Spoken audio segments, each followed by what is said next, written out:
Ok, seguimos. ¿Me escuchan? Sí, profe. Ok, entonces vamos a ver cómo es la compensación, cuáles son los mecanismos compensatorios que se desencadenan en una BQ menor de 1, que está entre 0 y 1, o una BQ que está entre 1 e infinito. Ok, entonces fíjense, en el caso de la BQ menor de 1, igualmente lo que tenemos es una disminución de la ventilación. Ok, entonces tenemos aquí dos unidades, digamos, representativas. Tenemos entonces que en esta unidad se produce una broncoconstricción, hay una disminución de la ventilación de este alvéolo. Ok, entonces, ¿qué va a pasar? Que la BQ se hace menor a lo normal, es decir, menor a 1. ¿Ok? Porque hay la perfusión es normal, pero la ventilación está disminuida. Entonces, ¿qué va a pasar aquí? Fíjense lo que sucede. Inicialmente, cuando baja la ventilación y la perfusión es normal, va a haber sangre, parte de la sangre que está pasando por aquí se queda sin oxigenar. ¿Ok? Porque la ventilación no es suficiente. ¿Cómo? Entonces, ¿qué va a pasar inicialmente, antes de la compensación? Todo el aire que dejó de entrar aquí entra a las zonas vecinas, de tal manera que el alvéolo vecino va a estar hiperventilado, pero la perfusión de este alvéolo es igual que la del otro, es normal. Entonces, en este alvéolo va a haber un aumento de ventilación con respecto a la perfusión. Es decir, que aquí se va a producir un BQ mayor que 1, es decir, mayor a lo normal. ¿Lo ven? Eso no es mecanismo compensatorio. Eso sencillamente esto es una consecuencia de esto. ¿Lo ven? Sí. Entonces, fíjense, mientras aquí se produce no se completa la oxigenación de la sangre, aquí hay mucho más ventilación para la cantidad de sangre que irriga y entonces aquí se está malgastando ventilación. Todavía no ha empezado ¿cuál es la compensación? Pasamos para este lado. ¿Cómo se produce la compensación? A través de un fenómeno de vasoconstricción hipóxica. Lo hemos hablado, lo vimos en los quizzes, todo eso. ¿Qué va a ocurrir? Con la disminución de la ventilación de este alvéolo, disminuye la presión alveolar de este alvéolo. Y eso desencadena un fenómeno de vasoconstricción hipóxica. De tal manera que las arteriolas que están asociadas con este alvéolo disminuyen su diámetro. Se produce vasoconstricción de las arteriolas y disminuye la sangre que irriga este alvéolo. Este alvéolo con menor ventilación ahora tiene una menor perfusión. Entonces el BQ se equilibró porque B disminuyó, pero Q también disminuyó. Entonces ahora este BQ tiene un valor más parecido al normal. ¿Lo ven?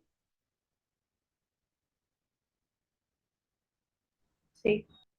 Porque el valor normal de BQ lo único que está diciendo es que hay tanta ventilación como perfusión, es decir, que no hay mucho más de uno que del otro. Y al mismo tiempo, al haber vasoconstricción en este alvéolo, alrededor de este alvéolo, toda esa sangre que no está pasando por aquí se va a la zona vecina, al alvéolo que estaba hiperventilado. Ahora este alvéolo está hiperventilado, pero también está hiperperfundido. Entonces ahora tengo una BQ que se equilibró porque aumentó la ventilación, pero aumentó la perfusión. Y esta BQ también se va a aproximar a 1, que es el valor normal. Entonces, este es el proceso, este es el mecanismo de compensación que se desencadena. Fíjense que aquí las BQ se aproximan, la relación tiene un valor normal, pero los valores de B y Q no son normales, porque aquí yo tengo una ventilación mucho más baja de lo normal, mucho más baja de 4,2 litros, que es lo normal, tengo una perfusión mucho más baja y aquí los valores, en cambio, son mucho más altos de lo normal. Sin embargo, las relaciones conservan valores normales. ¿Lo ven?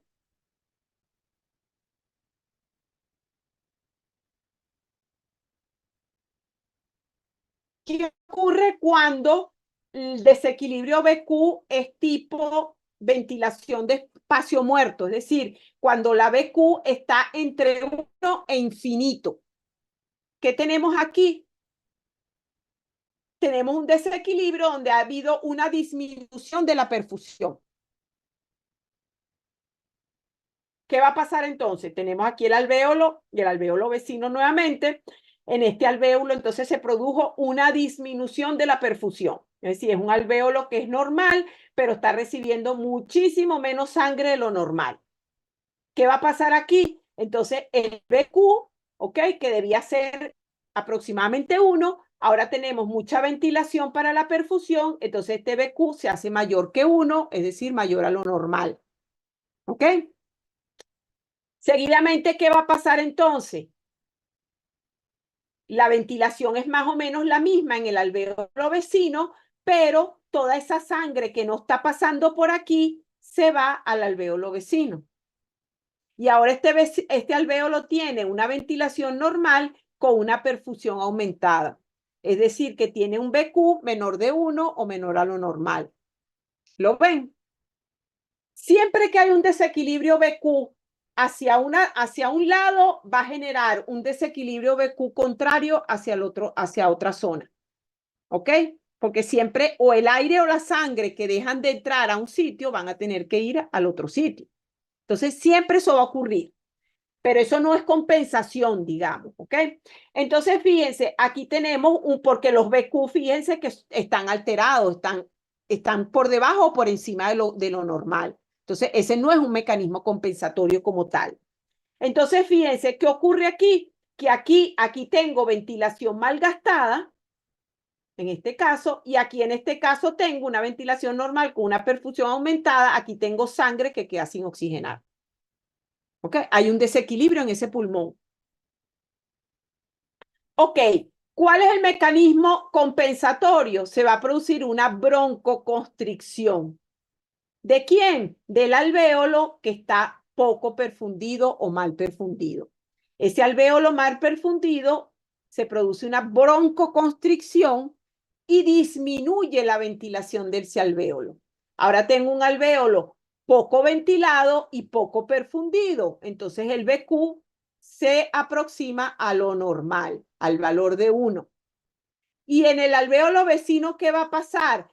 Como aquí hubo broncoconstricción, por eso este es más chiquito que este, entonces todo el aire que no entró aquí entra en la zona vecina y ahora en la zona vecina tengo un alvéolo que antes se ventilaba normal, ahora lo tengo hiperventilado, pero también está hiperperfundido y entonces el BQ tiende a 1, que es el valor normal.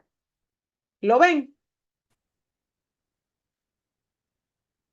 Igualmente tenemos cocientes BQ que tienden al valor 1, que es el valor normal, pero los valores de B y de Q en cada una de las zonas no son normales.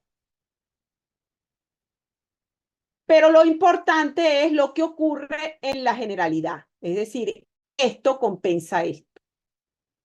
¿Lo ven? ¿De acuerdo? Sí. Ok, ya para terminar, quiero que tengan presente, vamos a hablar de lo que es la regulación de la ventilación, tengan presente los centros que intervienen en la regulación de la ventilación, cuál es el papel de unos u otros, digamos, si se estimulan o se inhiben, más o menos qué ocurre. Recuerden que el proceso ocurre a través de una rampa inspiratoria, y a estos centros que están aquí actúan sobre esta rampa, desconectándola a diferentes niveles, dependiendo si son estimulados o inhibidos. ¿Ok? Y dependiendo de la desconexión que ocurre en la rampa, vamos a tener un patrón de ventilación determinado, con un predominio del volumen corriente o con un predominio de la frecuencia respiratoria. Por ejemplo, si yo necesito generar un patrón ventilatorio donde aumente la frecuencia respiratoria, ¿qué necesito hacer a nivel de la rampa?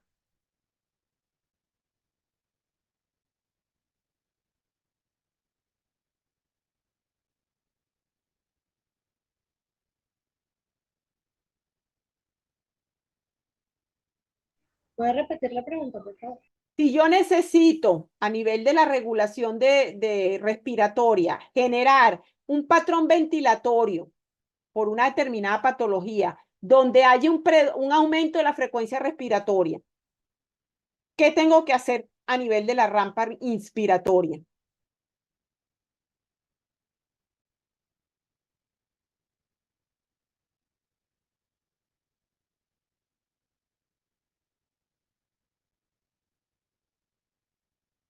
¿Cómo se aumenta la frecuencia respiratoria en el proceso de la rampa? Desconectando la rampa. Acuérdense que en la rampa, bueno, no la dibujé bien, está el chiquitico aquí, es un proceso de reclutamiento de neuronas que va produciendo una contracción creciente de los músculos inspiratorios y en la medida que esta fase de incremento se prolonga en el tiempo, yo voy a tener un volumen corriente mayor.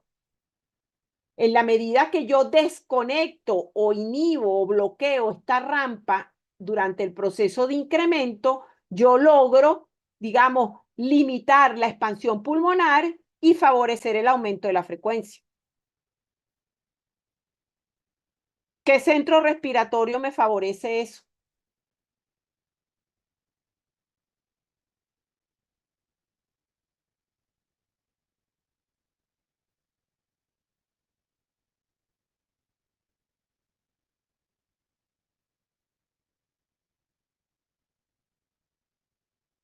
El centro neumotáxico. El centro neumotáxico es el centro que desconecta la rampa. Cada vez que yo estimulo el centro neumotáxico, yo desconecto la rampa, limito la expansión del pulmón y genero un aumento de frecuencia. Si yo inhibo el centro neumotáxico, no hay desconexión de la rampa y el volumen con que respiro aumenta. Es decir, respiro a un mayor volumen corriente y la frecuencia respiratoria disminuye. Ojo con eso. Bueno, un poco. ¿Ah? Gracias por esa aclaratoria. Bueno. Ojo con, bueno, los quimiorreceptores, importante que repasen lo que hace cada quimiorreceptor, cómo responden, ¿ok? Fíjense que en el caso de la respuesta de la ventilación a la presión de oxígeno tiene una característica muy particular. Hay, digamos, hasta que la presión de oxígeno no disminuye por debajo de 80-70, no se dispara, no se produce una estimulación importante o significativa de la ventilación. ¿Ok? Y esto ocurre básicamente por la hemoglobina, porque hasta justa, fíjense que coincide con el 60 milímetros de mercurio, que coincide con el 90% de saturación de la hemoglobina. Como dijimos que por encima del 90% de saturación de la hemoglobina es un buen reservorio de oxígeno, entonces cuando la presión de oxígeno cambia en todo ese intervalo, poco afecta la ventilación, porque no necesitamos, digamos, aumentar la ventilación porque la hemoglobina está proporcionando el oxígeno que hace falta a pesar de que la presión esté disminuyendo. Cuando bajamos por debajo de 60 o de 70, ya entonces el porcentaje de saturación es inferior a 90 y entonces sí, ya la hemoglobina no es un buen reservorio de oxígeno y necesitamos aumentar la ventilación para aumentar el aporte de oxígeno a los tejidos. ¿Estamos claros?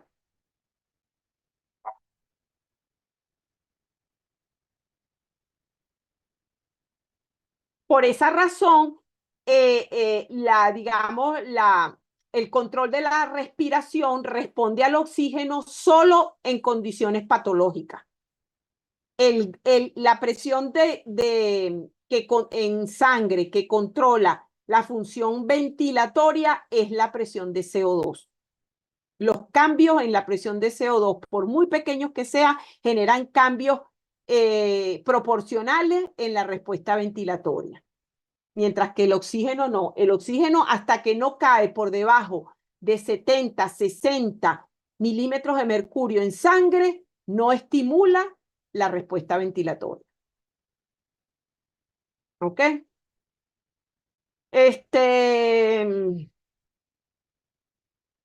Bueno, eso es básicamente lo que dice aquí. Aquí tienen una comparación, ya lo vimos en las clases para los quizzes, de cómo la respuesta de cada uno de los tipos de quimiorreceptores a los diferentes estímulos. Échenle un ojito a eso, cada uno, pues, cómo responde. Aquí un poco pueden hacer este ejercicio, cuál responde a qué estímulo. Aquí tienen todo el proceso de cómo se produce el control de la ventilación. Fíjense entonces que vamos a verlo rápidamente porque esto es bueno tenerlo claro. Cada vez que, por ejemplo, ¿cuáles son los estímulos para el control de la ventilación? Básicamente tres. La presión de oxígeno en sangre, la presión de CO2 en sangre y los niveles de hidrogeniones en sangre. ¿Ok? También en líquido cefalorraquídeo. Vamos a ver.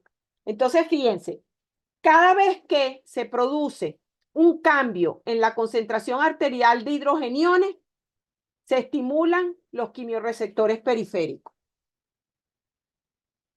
¿Ok? Y todos van a hacer lo mismo, aumentar la contracción de los músculos respiratorios para finalmente aumentar la ventilación.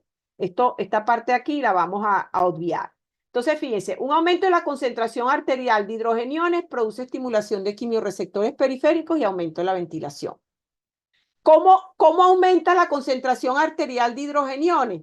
A través de la producción de ácidos.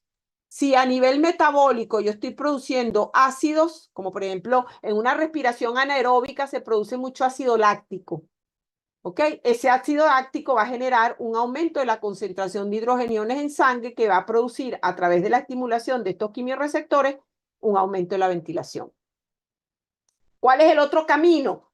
Para estimular la ventilación, la presión arterial de oxígeno. La presión arterial de oxígeno, cuando disminuye por debajo de 60, 70, es que estimula los quimiorreceptores periféricos. Antes es como si no estuviera. No estimula nada. Que quede bien claro eso.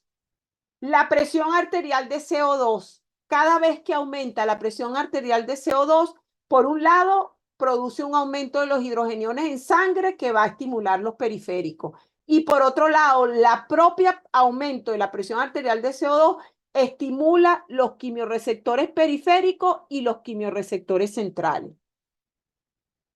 Sin embargo, hay que tener presente esto. Los quimiorreceptores centrales se estimulan, ¿por qué? Porque el aumento de la presión arterial de CO2 produce un aumento de la presión de CO2 en el líquido cefalorraquídeo o cerebroespinal, que a su vez lleva a un aumento de los hidrogeniones en el líquido cerebroespinal, que son los que finalmente van a estimular los quimiorreceptores centrales. ¿Qué significa eso? Que un aumento de los hidrogeniones en sangre no estimula los quimiorreceptores centrales. El aumento de los hidrogeniones tiene que producirse en el líquido cerebroespinal para que actúe directamente sobre los quimiorreceptores centrales.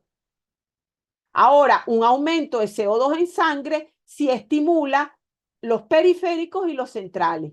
¿Por qué? Porque el CO2 pasa a través de la barrera hematoencefálica y produce aumento de hidrogeniones en el líquido cerebroespinal, que son los estímulos directos de los quimiorreceptores centrales.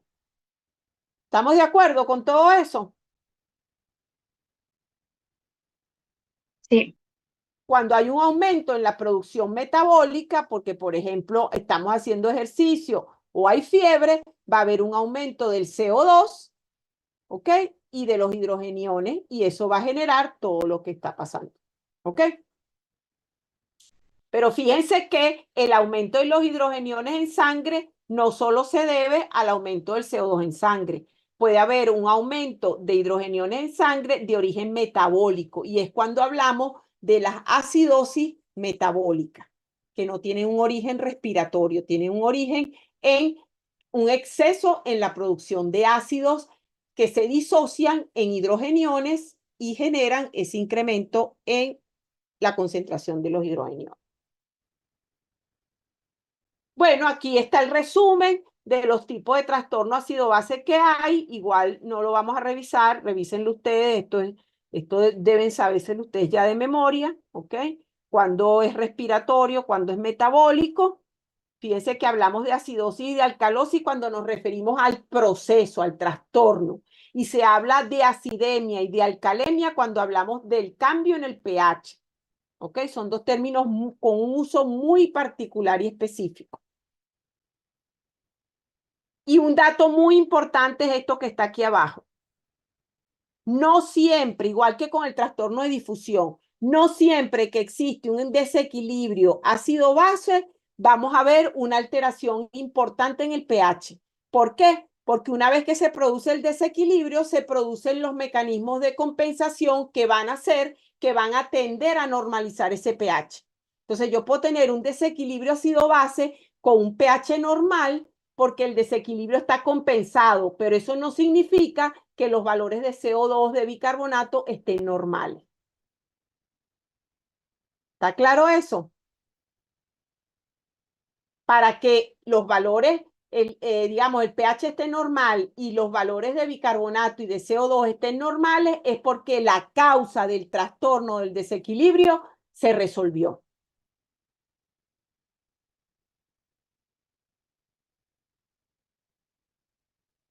¿Se entendió eso? Sí, Para que haya una acidosis respiratoria, tiene que haber un aumento del CO2 por encima de lo normal. Si la acidosis es metabólica, disminuye el bicarbonato, porque el bicarbonato es una base. Entonces, cuando él disminuye en sangre, se produce acidosis, porque el bicarbonato neutraliza muchos de los ácidos que se producen. Y la alcalosis es respiratoria cuando disminuye el CO2 en sangre o cuando aumenta el bicarbonato en sangre. Aquí tienen todas las posibles situaciones que ustedes pueden encontrar en los diferentes trastornos cuando cuando no está compensado o parcialmente compensado. Fíjense, por ejemplo, ¿qué significa? Vamos a empezar por aquí. Un trastorno, por ejemplo, la hiperventilación. ¿Qué produce la hiperventilación? Una disminución del CO2 en sangre, ya lo dijimos. Al disminuir el CO2 en sangre se produce un aumento del pH, una alcalemia. Y eso es un proceso de alcalosis respiratoria. ¿Por qué? Porque empezó con un proceso hiperventilatorio. Es de origen respiratorio. ¿Ok? ¿Qué significa que el trastorno está compensado? Compensado significa que el pH se normalizó única y exclusivamente. ¿Ok? Está compensado significa que el trastorno está presente, pero el pH se normalizó. Y en ese caso, digamos, los mecanismos de compensación tienen que estar activos, presentes. ¿Entienden eso, no? Porque son ellos justamente los mecanismos activos de compensación los que están manteniendo ese pH normal a pesar de que el trastorno todavía está presente. La causa todavía no se ha eliminado.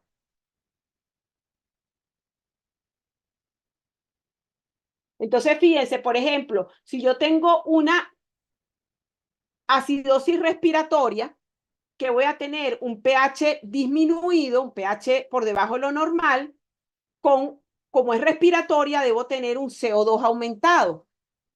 ¿Ok? Eso es lo que va a aparecer primordialmente. Si no está compensada, ¿qué significa? No compensada. El pH no está normal. Sí, exacto, pero quizás aquí me equivoqué, debo poner otra palabra, perdón, otra frase, pues esto se presta a confusión. Quiero decir que no se ha iniciado la compensación, más bien, porque fíjense, si yo tengo un pH, una acidemia, con un CO2 aumentado y un bicarbonato normal, ¿qué quiere decir? Que yo tengo, fíjense, el pH bajo me dice que es una acidosis. Al yo tener el CO2 aumentado y el bicarbonato normal, ya me está diciendo que es respiratorio, porque lo que está alterado es el CO2, el bicarbonato está normal. Entonces no es metabólica, es respiratoria. ¿Ok? Y aquí no se ha iniciado la compensación, porque cuando se inicia la compensación, como la compensación es renal, tiene que alterarse el bicarbonato. ¿Lo ven? sí, Sí. Ahí tengo que modificar esto. Esta palabra genera confusión. ¿Cuándo decimos que está parcialmente compensada o en proceso de compensación, más bien?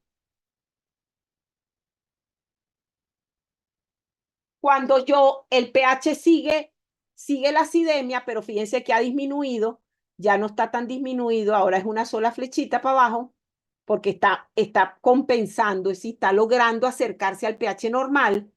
El CO2 sigue alterado, pero el bicarbonato también está alterado, porque es este aumento de bicarbonato el que está compensando todo el proceso. ¿Lo ven? Sí.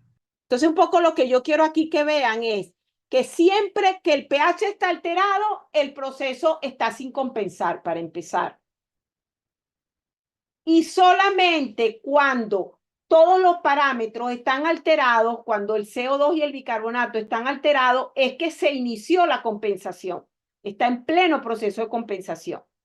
Si uno de los parámetros es normal, es porque el proceso, sea cual sea que sea el origen, no se ha iniciado la compensación, porque siempre, si el proceso es metabólico, la compensación es respiratoria, y si el proceso es respiratorio, la compensación es metabólica, es decir, que si la alteración es del CO2, la compensación es con el bicarbonato. Entonces, si empezó la compensación, este tiene que empezar a aumentar. ¿Lo ven? Y viceversa. Bueno, este es un ejemplo, lo vimos en clase. ¿Qué pasa con una acidosis metabólica? ¿Cuáles son los mecanismos de compensación que son, en este caso son respiratorios porque la alteración es metabólica? ¿Ok? Bueno, aquí también esto lo vimos en clase. Ok, entonces ahora ya para terminar, quiero hablarles un poco de cómo va a ser el examen. Ustedes ya saben que el examen final se presenta un caso, una situación particular, y lo que queremos es que ustedes apliquen los conocimientos que adquirieron. ¿Ok? La idea es un poco esa. Utilizamos una condición, a veces puede ser una condición fisiológica, puede ser una condición patológica, pero no vamos a hacer fisiopatología. Lo que vamos a usar es la excusa de los cambios que se producen en la patología para, con los conocimientos fisiológicos, explicar. ¿Ok? Siempre vamos a utilizar los conocimientos fisiológicos. La parte patológica es la excusa para hablar de una u otra, digamos, aspecto. Entonces, ¿qué vamos a poner? En el caso respiratorio, se le van a presentar una serie de condiciones que están asociadas al caso que les vamos a presentar, que tienen que ver con la función respiratoria. Entonces, ustedes, una parte, digamos, importante que tienen que hacer en el examen es que ustedes, en base a esas condiciones que yo les estoy presentando en el enunciado introductorio de las preguntas, ustedes tienen que decidir qué es lo que está pasando allí.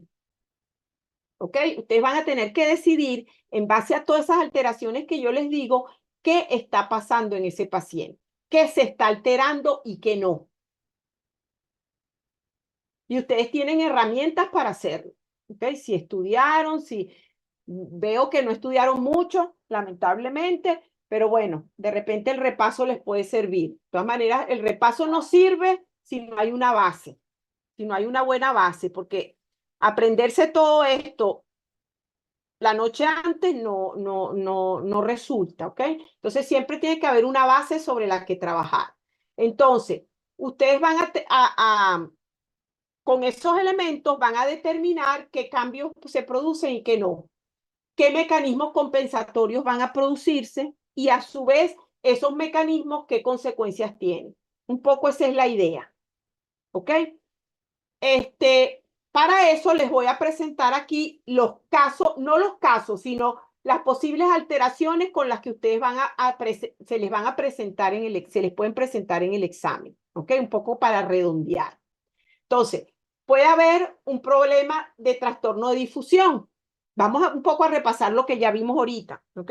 Por ejemplo, si hay una fibrosis pulmonar, va a haber un trastorno de difusión. Va a haber una alteración en la membrana alveolo-capilar a través de la cual se produce el intercambio de gases entre el alvéolo y la sangre que transita por el capilar. ¿Ok? Vamos a suponer entonces, como ven aquí, que esa membrana está engrosada y endurecida por efecto de una fibrosis.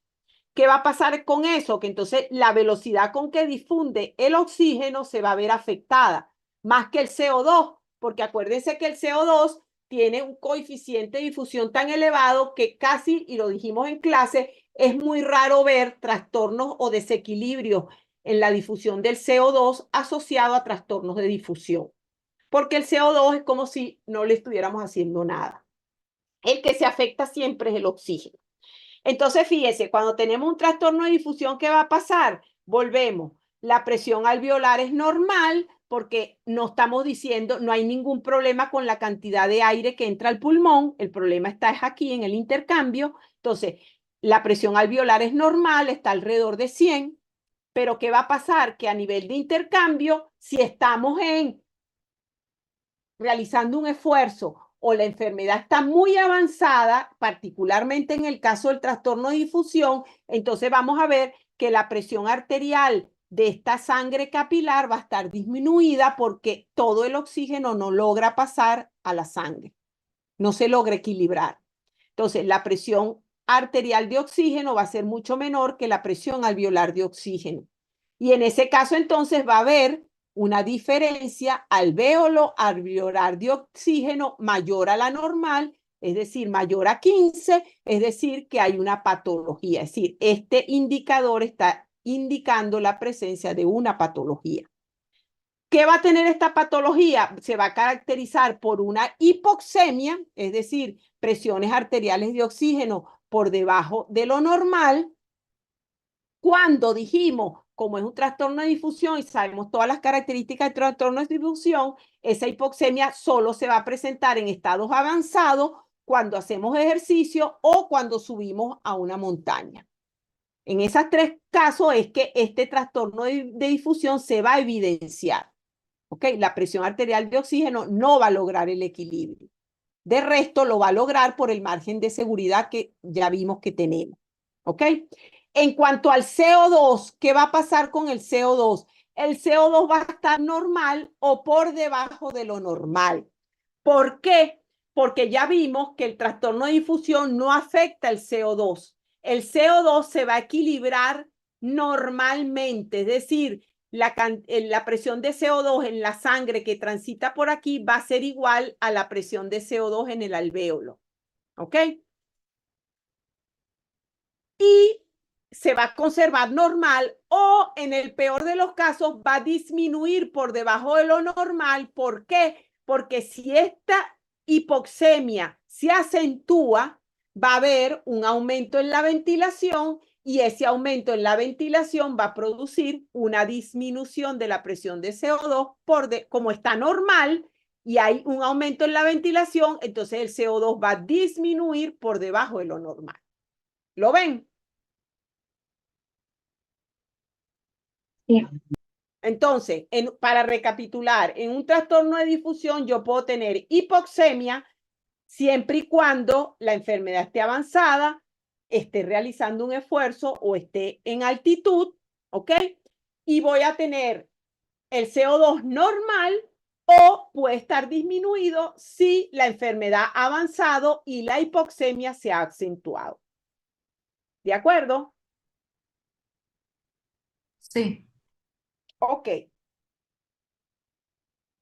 ¿Qué pasa con un cortocircuito anatómico patológico? Es decir, aquí ya tenemos una gran cantidad de sangre derivada que no pasa por donde están los alvéolos y se produce el intercambio. Mucha cantidad de sangre.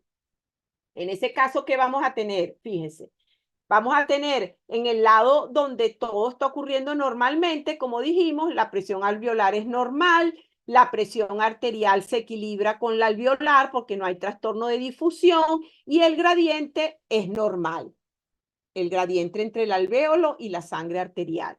Pero del lado donde existe el cortocircuito, ya sabemos lo que pasa. Aquí tenemos un desequilibrio BQ igual a 0. ¿Por qué 0? Porque hay solo perfusión y no hay ventilación. Eso es lo que es un cortocircuito anatómico. Un BQ igual a 0. En este caso, entonces, por aquí viene transitando una sangre venosa con una presión de oxígeno de 40 milímetros de mercurio, muchísimo menor que 100, que es lo normal aquí. ¿Ok? Entonces, toda esa sangre que trae 40 se va a mezclar con la sangre de aquí, que es normal, que tiene con un valor normal de oxígeno, y entonces la sangre mezclada tiene una presión arterial de oxígeno menor que esta, que a su vez es igual a esta. ¿Qué significa eso? Que va a haber un gradiente entre la sangre aquí y la presión alveolar aquí. Mayor de lo normal, mayor de 15, y entonces estamos indicando la presencia de una patología. ¿Estamos de acuerdo? En este Sí. caso, igualmente, vamos a tener hipoxemia porque la mezcla de esta sangre sin oxigenar con la sangre oxigenada va a producir una disminución de la presión arterial de oxígeno. Igualmente, esto va a ocurrir con normocapnia o hipocapnia. ¿Ok? Dependiendo del estado avanzado de la enfermedad. ¿Ok? Y esto ocurre porque normalmente el CO2, porque esta sangre que transita por aquí, tiene un CO2 aumentado, ¿verdad? Que no se eliminó. Pero normalmente el aumento en ventilación que produce la hipoxemia nivela los valores de CO2 en sangre. Y si, igualito que el caso anterior, y si la hipoxemia se acentúa y la ventilación aumenta mucho más, se produce una hipocapnia. ¿Estamos de acuerdo? ¿Se entendió? Sí. Más o menos el principio es el mismo. Faltan dos casos. Cuando hay un desequilibrio BQ en una zona del pulmón, como puede ser el asma, algunas zonas del pulmón tienen un proceso obstructivo a nivel de las vías aéreas de origen asmático. Vamos a tener lo que vimos antes. Tenemos un alvéolo hipoventilado al lado, pues, o en la vecindad de una zona donde los alvéolos están hiperventilados, porque todo el aire que no entró aquí se va hacia la zona vecina. Entonces, aquí vamos a tener una presión alveolar por debajo de 100, pero la presión del capilar se nivela con la alveolar porque no hay trastorno de difusión, de tal manera que la presión arterial a la salida del capilar es igual al alveolar, pero menor a 100. ¿Ok? Eso es lo que está pasando aquí, en este punto. Ahora, ¿qué pasa del otro lado, en la otra región, donde hay una hiperventilación, que la presión alveolar está aumentada, más o menos pudiera ser a 120, la presión de oxígeno en el capilar se equilibra con la alveolar a 120, pero ya sabemos que a pesar de que eso está ocurriendo, no va a haber un aumento importante cuando se mezclen de la presión de oxígeno, cuando se mezclen las dos sangres, porque en estas zonas del pulmón, a pesar de que hay hiperventilación, el contenido de oxígeno de la sangre no aumenta significativamente porque estas zonas se encuentran a altos niveles de saturación. ¿Ok? ¿Estamos de acuerdo con eso? De Sí. tal manera que al final se va a mezclar una sangre que tiene menos de 100 de oxígeno, ¿ok? Con una sangre que sigue teniendo 40 milímetros de oxígeno, y al final entonces vamos a tener una presión arterial de oxígeno con una gran diferencia con el promedio de las presiones alveolares, que va a estar aumentado. De tal manera que el gradiente igual va a estar aumentado por encima de 15 y va a ser patológico. ¿Estamos de acuerdo?